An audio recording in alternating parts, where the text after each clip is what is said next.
Thank you, I hope you can all hear me. Okay, so we're going to show you 5 tips for successful user acquisition campaigns. I expect it'll take around about 20 minutes for us to just run through the salient points. And then please feel free at the end to ask as many questions as you feel are necessary. Just a little bit of introduction on us. I mean, you'll probably know that our agenda today is just really to look at the current state of play. We'll just look at the market where it is at the moment. We'll go through the tips. There's an order to it, of course, but not necessarily a priority.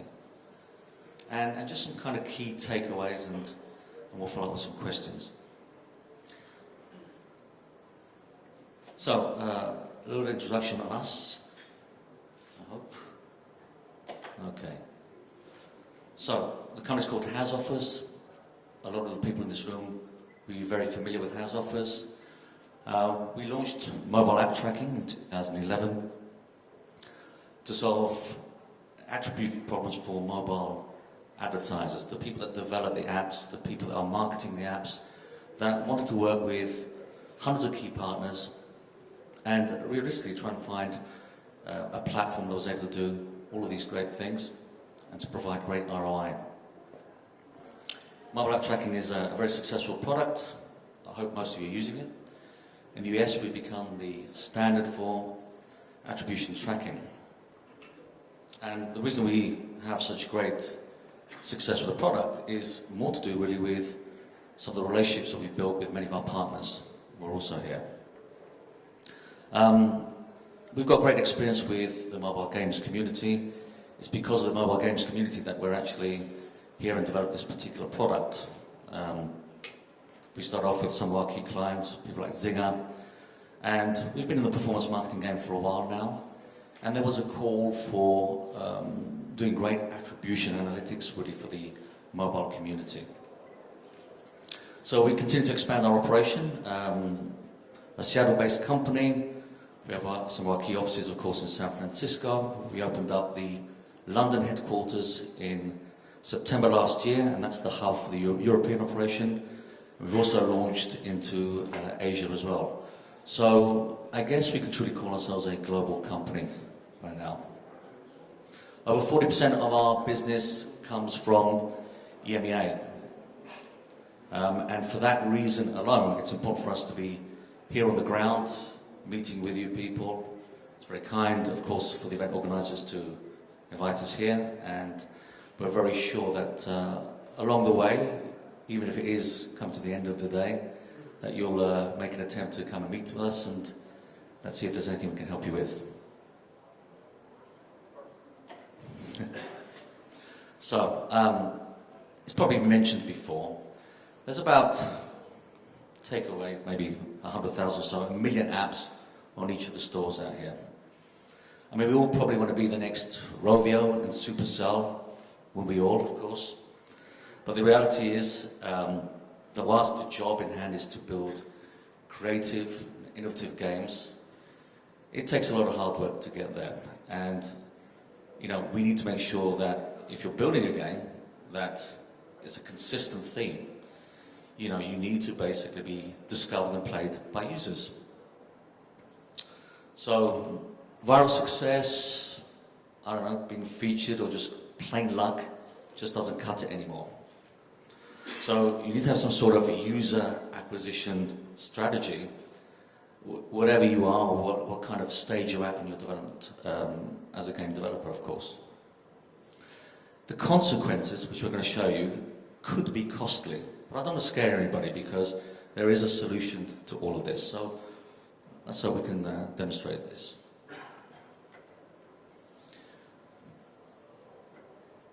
Hopefully that'll come out. Okay, looks like the London tube map on a very, very bad day, okay? It's a complex ecosystem.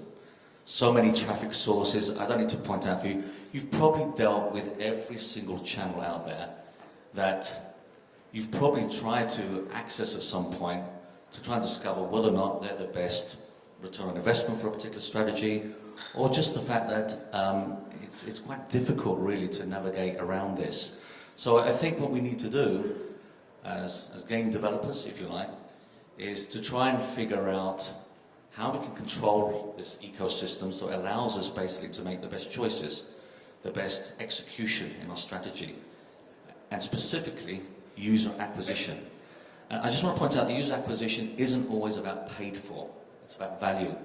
Okay? Understanding your user acquisition strategy is more to do really about how it works on your own KPIs. But once again, have a look at the ecosystem itself. Looks pretty scary, but the common denominator in all of this is data.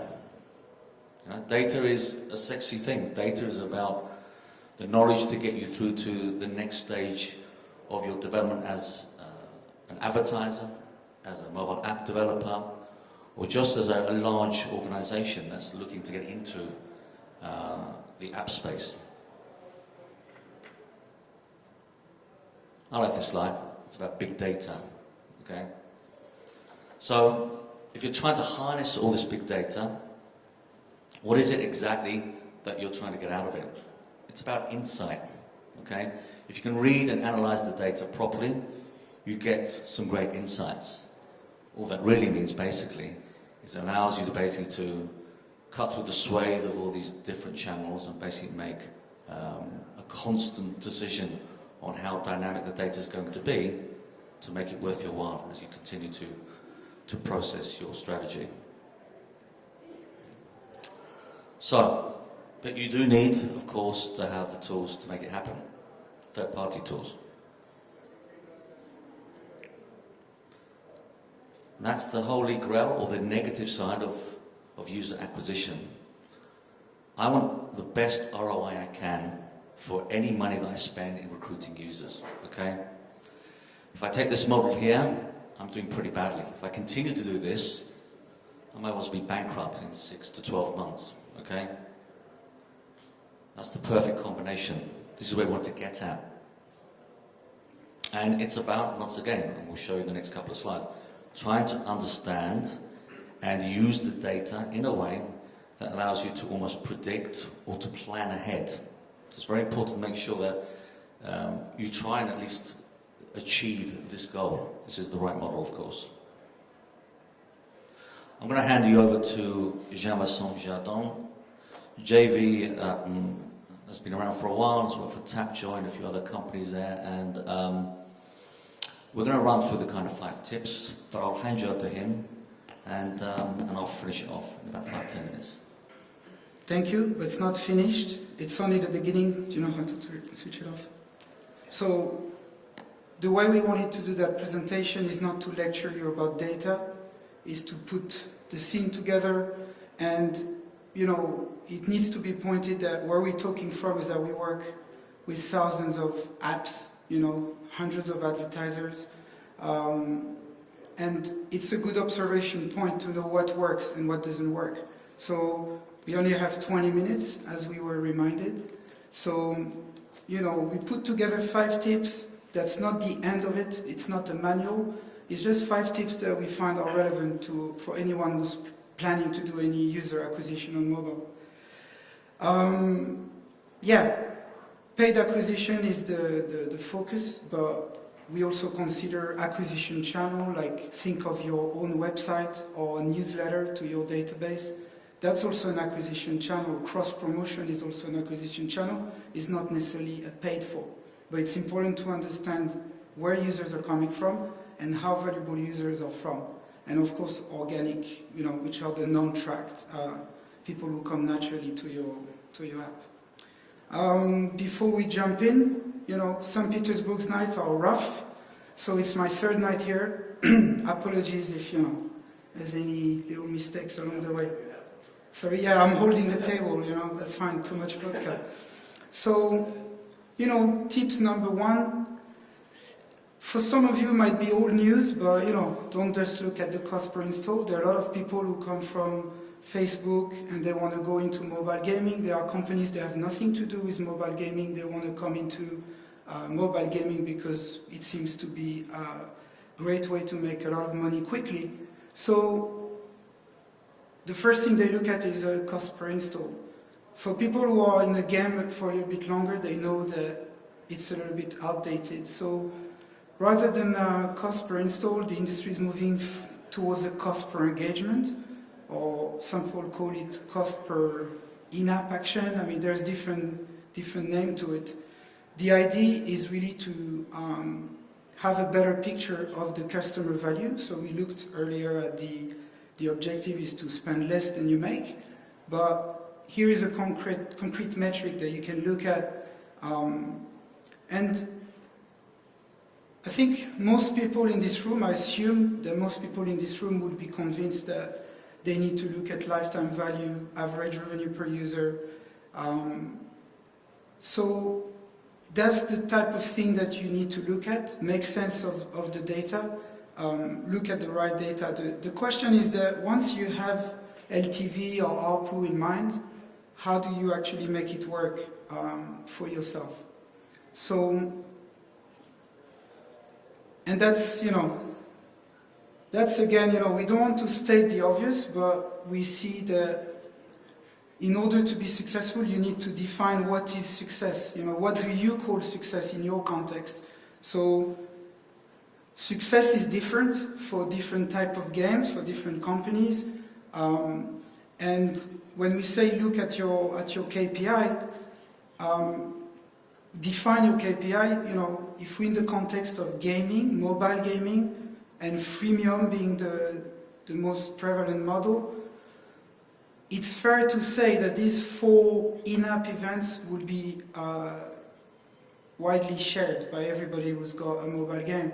So opens is how many times people will come back and open the app after the install. They give you an idea of early retention, registration, level up. I think level up should be there, and then purchase. So at MobileAppTracking, we think these 4 events, they are predefined because you can just on one click create that event for your app because they're so common. There's something you need to track. However, as we said, you also need to look at your own KPI, and there are a series of other in-app events that we by default offer to our customers. And if that's not enough, you can also create your own custom event. In attribution analytics, the one thing that we not trying to do is to be a full-blown analytics tool. We want to focus on events that have a value to you, if not, monetary value, the events that have a value in your acquisition funnel.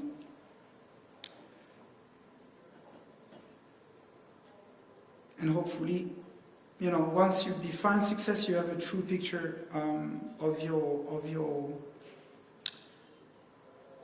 of the customer value at the end. So number 3, and that's an interesting one. As Giuseppe said, I come from Tapjoy, and it doesn't matter. It was one of the biggest network. We see that. Once I'm on the other side, I see that a lot of advertisers, they go to a network based on what is top of mind or based on what someone told them. It's not actually based on facts. So one of the reasons for that is there are many traffic sources out there. At MobileAppTracking we are integrated with over 400 of them, but that's changing every week. And there will be more local sources of traffic. So, one of the reasons why people go for what they know is because there are, I don't want to say too many, but there are many traffic sources. So, if you try on your own to communicate with each of them, and I'm sure anyone who's developing a game or who has a game live on the App Store, with a little bit of success, you get many calls every week from people trying to sell you their inventory. So what we're saying is you need to try and narrow down the list based on what's important for you. What we're saying here is use a tool that allows you to filter inventory sources based on what's important for you, be it geographic, be it platform, be it the pricing model that you want to work with. And yeah, and we just do that. You can't assume that everyone knows exactly where they're going to spend their UA budget. And in fact, we encourage people to explore, you know. And you have some good surprise when you use that tool, you know. You find sources that you didn't even know, and they actually have very good level of inventory locally. That's especially true here in Russia and also in the rest of Europe.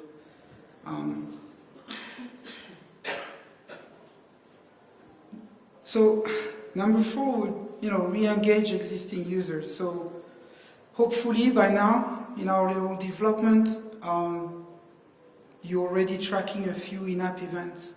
And what we're saying here is that use these in-app events not just as a reporting KPI, but use them to dynamically retarget users. You know, online advertising have done it before. When you click on an ad, you don't expect to arrive on the home page. So that's, you know, the same thing is happening in-app, but somehow most of the ads still pointing to, you know, to the home page. So what we're saying here is there is a bunch of people who have installed your app before, but they are dormant users, they're not engaged. So we can retarget, I mean, you can retarget them with different ad networks and send them directly where you want them to be, you know, past the home page. So it's really, you know, there's different denomination. Deep linking is one of them, but we would really encourage you to do that. And in fact, you know, we know from other industries that it costs more money to acquire someone new, a new customer, rather than re-engaging the old customers. That's true in travel and in a lot of other industries, and it's also true in gaming. One thing that needs to be noted here is that most network will accept re-engagement campaign, and some of you may have heard or read that, you know, recently, we're talking in the past 3 to 6 months, Facebook and Twitter have both announced that they would allow advertisers to do that type of campaign in-app.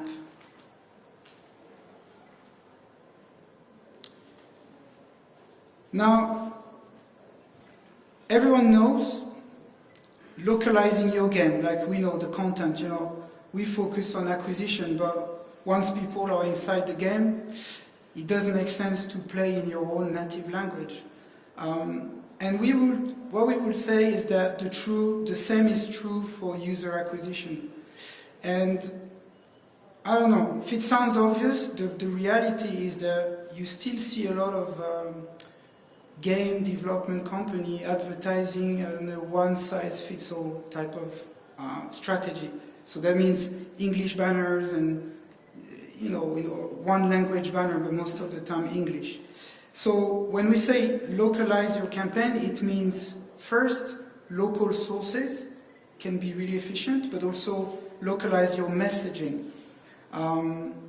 In fact, I think being from Europe, or the extended, you know, being from EMEA, can be an advantage, because it's not, you know, they can be smaller markets, and by definition, you will be localizing. So you already know. I have, let me show you 2 examples of successful companies based in Europe that are known to have localized really well at the acquisition stage and also, you know, in-app.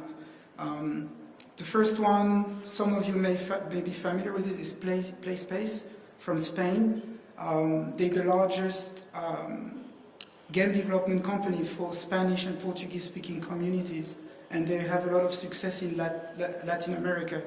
And, you know, simple, but here is in Spanish, here is in Portuguese. I don't have a specific stat to share here, but we know that the conversion rate is higher when it's in your own language, I mean in the language of the target market. Closer to us, based in Serbia, is Nordeus. I'm sure some of you here play Top 11, and they've taken this to another level. I mean, the whole acquisition strategy, and it's public, they've already spoken publicly about this and they gave me authorization to share that, but basically their whole acquisition strategy was based on, you know, smaller markets and localizing their acquisition strategy. So you've got obviously Portuguese, English, German, I think it's Chinese, if someone can confirm. Japanese, thank you, that's right. And yeah, they've done really well by doing this. So again, you know, don't want to apologize for this, but these were 5 tips that for some of you sound obvious. They're not that actually, you know, there's not a best practice for everybody yet. So I hope you found it useful. We have a few key takeaway and like an opening for as a conclusion. So Giuseppe, if your mic is working. I think it's working. All right, cool. Okay, thank you, JV. Just to finish off, basically. So, I mean, these were 5 of the KPIs and the tips that we thought would be very useful to you guys right now. There's plenty more. However, let's just conclude on this, okay? Look beyond the CPI model, okay? We've moved on quite a bit now. Of course, it's been, you know, the metric that people have been using for a while at all, but there are different value points, because we're talking really about marketing. We're marketing basically the app. We're trying to make sure that we evaluate dynamically. Track the right in-app events. An event is an action, okay? So decide on what you want to get out of a particular marketing budget. No one's expecting you to put in 100 different variants, you know. Start with 4 or 5, maybe. Make them useful to you and learn from it. Because as you learn from it, it allows you, as I said at the beginning of the presentation, to pre-plan. And this is where it becomes successful.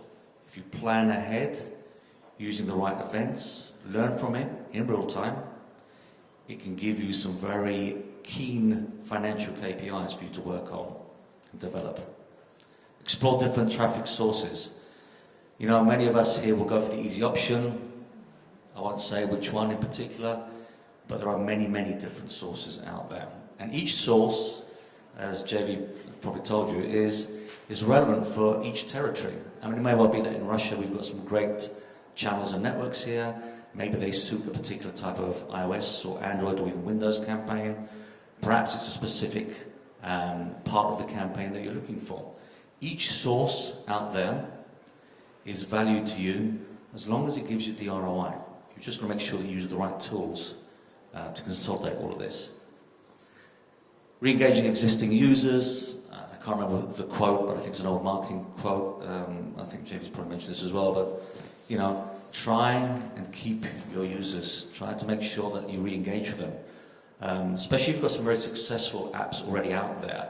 You know, the challenge for some of the most successful companies out there, and that's just with organic installs, is to try and figure out how they can cross-promote. How do I drive my existing users to my next variation, to my next app? And, you know, let's see if we can localize the campaigns.